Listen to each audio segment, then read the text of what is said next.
sturgeon that was reported here at the Pier Number 3 dog park along the dike in the lower Fraser River.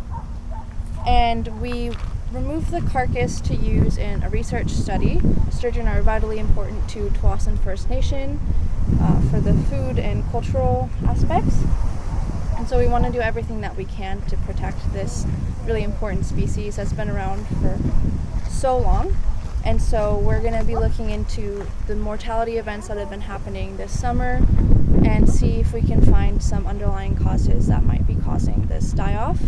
Okay, we collected the carcass here, and it took 4 people to get the sturgeon, who was about my size, 5.5 feet, up the dike. And then we took the carcass and we froze it in our walk-in freezer at Tsawwassen First Nation.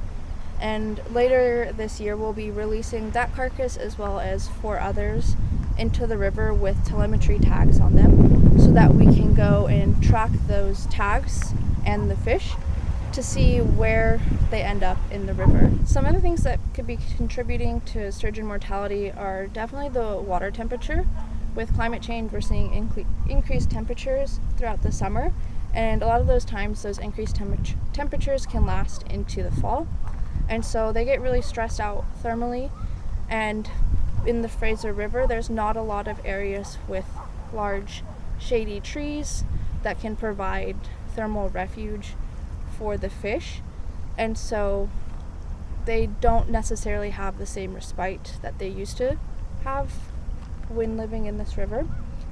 There are a lot of other factors that can be impacting the sturgeon: water quality, sediment, contaminants in the sediment, vessel strikes from the large carrier vessels that come in and out of the river every day, and the catch and release fishery, as well as salmon fishing.